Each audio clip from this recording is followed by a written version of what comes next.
vocês? Espero que vocês estejam muito bem e bem-vindos a mais um vídeo aqui no Física e Afins. Eu estou muito animada porque esse tema eu já queria ter trazido há muito tempo aqui no canal pra gente trabalhar um pouco em algumas interpretações que eu vejo circulando na internet sobre a célebre frase de Albert Einstein: Deus não joga dados. Então, neste vídeo vamos discutir o uso da palavra Deus e o que Albert Einstein quis dizer com Deus e com jogar dados. Então existem dois pontos nessa frase e dois pontos que eu vejo comumente as pessoas explicarem de forma errada pelas redes sociais. Não estou falando dentro da universidade, num curso de física, estou falando aí pelas redes. Então eu quero trazer esse vídeo aí de comunicação científica pra gente entender um pouquinho mais. Muita gente utiliza essa frase pra dizer que Albert Einstein era um homem muito crente a Deus e que era um homem muito religioso e que achava que Deus era perfeito e criou um mundo perfeito. Mas as coisas não são bem assim, tá? Então antes do nosso vídeo, deixa o like rumo aos 300 mil aqui no Física e Afins. Eu estou muito animada. Vamos lá. Albert Einstein, ele estava muito mais para um ateu declarado do que para um crente a Deus. Por quê? Parênteses, no final desse vídeo eu vou trazer para vocês a Carta de Deus, ou The God's Letter, que foi escrita por Albert Einstein. Mas antes disso, vamos entender a questão de Deus especificamente nessa frase. Albert Einstein foi sim criado em um ambiente judaico, em um ambiente de religião, mas ele não era religioso. Na melhor das hipóteses, nessa frase de Albert Einstein, Deus se refere à beleza das leis físicas que governam a natureza. Ou seja, ele não está dizendo que existe um Deus que controla tudo e que todas as coisas são decididas através de Deus. Para Albert Einstein, as leis físicas regidas por matemática que governam a natureza e o universo são então essa existência aí de Deus, mas como alguém que teria criado o ponto inicial dessas leis, mas que o universo teria de alguma forma, através da física, se encarregado de construir tudo que nós conhecemos. Então, nesse caso, Deus é o Deus onipresente, onisciente, onipotente?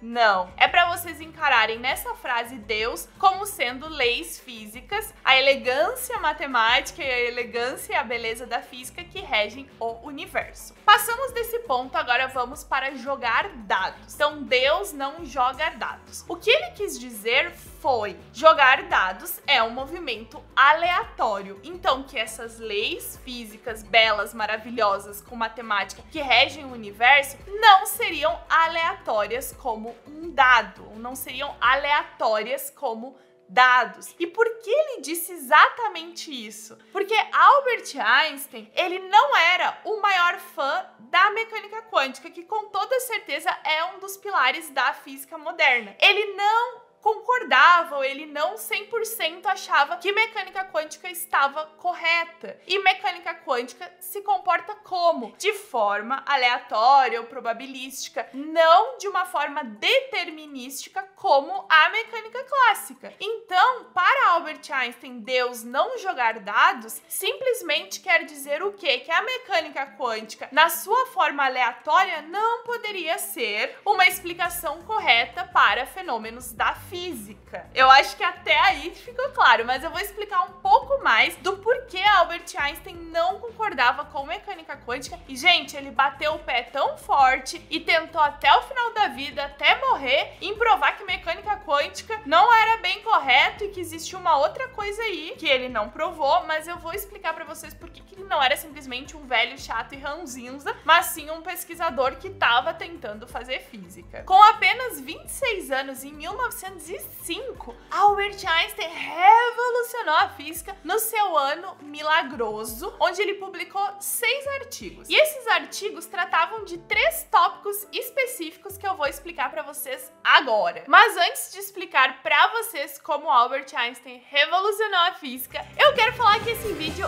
é sim uma parceria com a Insider, que vem revolucionando a indústria têxtil com tecnologia. Então hoje estou eu novamente com a minha Tech T-shirt, que é uma camiseta ultra leve, respirável e, o melhor de tudo, desamassa no corpo. Eu não passo roupa, eu odeio passar roupa, então eu faço questão de coisas que sejam práticas e transformem a minha vida de uma forma muito mais feliz. Essa camiseta, por ser respirável, tem ação antibacteriana, ou seja, não vai deixar odores, não vai deixar aquele suor indesejado. Além disso, existe na versão masculina, feminina, diferentes cores, e a Insider trouxe um cupom específico para o público mais científico desse YouTube, aqui no Física e Afins. Então, com Física e Afins 12, vocês têm 12% de desconto em todo o site da Insider e vocês podem usar esse cupom mais de uma vez. Então entra aí em insiderstore.com.br e use o cupom Física e Afins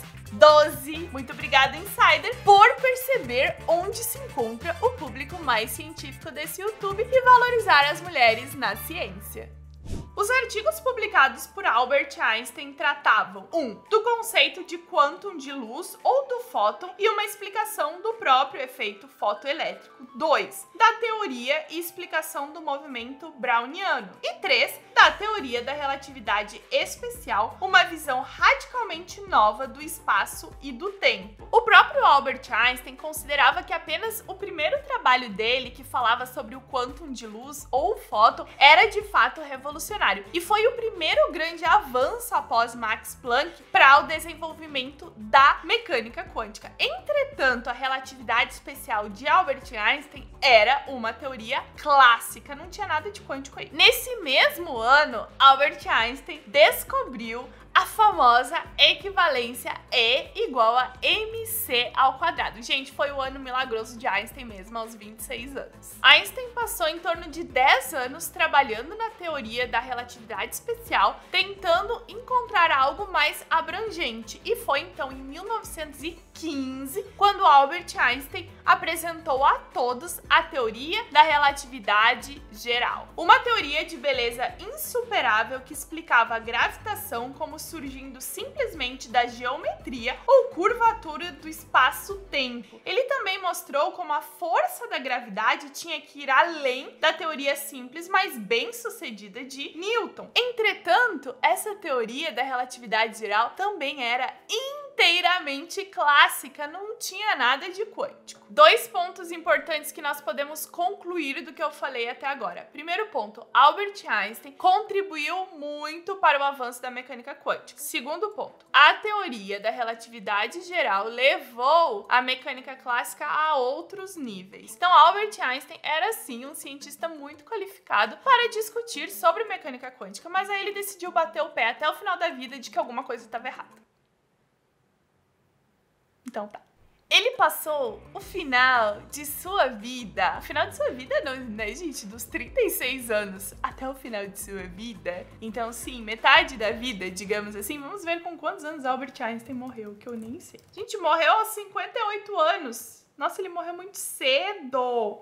Eu não sabia disso. 58 anos. Ah, então ele passou o final da vida mesmo. Voltando. De 1915 até a sua morte, Albert Einstein ficou procurando uma teoria mais geral da relatividade geral. Ele acreditava que existia uma teoria unificadora na física. E foi isso que ele ficou buscando, mas não achou. Inclusive, eu vou trazer para vocês uma frase bem polêmica de um dos biógrafos de Albert Einstein, Abraham Pais. Olha o que ele falou. Se Einstein tivesse parado de trabalhar em 1915, o mundo da física não teria perdido muito. Eu achei audaciosa a frase dele, mas eu vou explicar para vocês um pouco mais do porquê ele disse isso. Existiam 3 características únicas e especiais que Albert Einstein gostava muito da teoria da relatividade geral. Então vamos lá. Característica 1, 2 e 3. Com as equações da relatividade geral, Einstein descobriu que o espaço e o tempo não eram mais apenas um palco passivo no qual as partículas realizavam seus atos, mas eram membros ativos na performance. Assim, a estrutura geométrica do espaço-tempo era determinada pela matéria nela contida. E claro,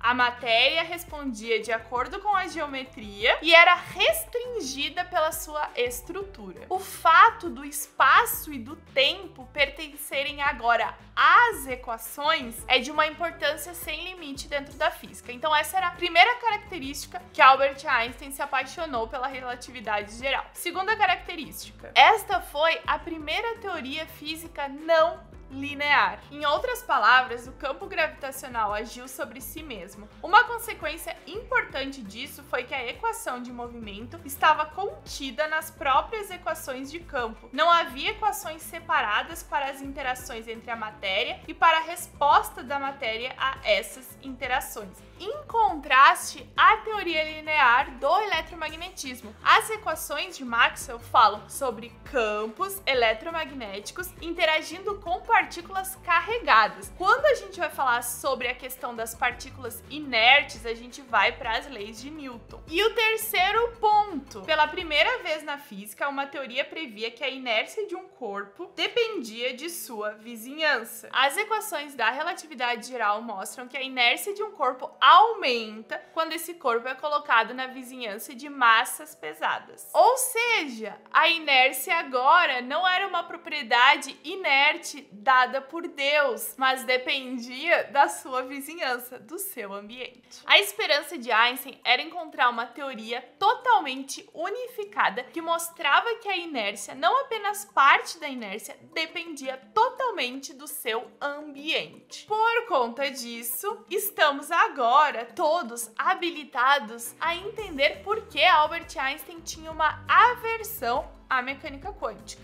Ou seja, essa não era simplesmente a opinião de uma pessoa chata, de uma pessoa cabeça dura. Ele, na verdade, tinha estudado sobre o assunto e tinha os seus próprios pontos de vista. Acima de tudo, Albert Einstein era avesso à ideia de uma teoria que falava sobre aleatoriedade. Então ele não gostava disso. Em 1935, Albert Einstein publica um artigo onde ele destaca a natureza não local e incompleta da mecânica quântica ao propor o famoso paradoxo Einstein-Podolsky-Rosen. Esse paradoxo, na verdade, era um experimento mental, ou um Gedanken, que a gente chama dentro da ciência. Não sei se outras pessoas chamam assim, mas enfim. É um experimento mental onde ele colocava à prova, ele mostrava para as pessoas todas as partes incompletas, ou quase todas as partes incompletas da mecânica quântica. Além disso, Albert Einstein se opõe ao formalismo linear da mecânica quântica, porque como a gente falou anteriormente, apenas um formalismo não linear poderia incorporar todas as equações do movimento. Por fim, existiam 3 características cruciais da mecânica quântica que Albert Einstein não gostava: linear,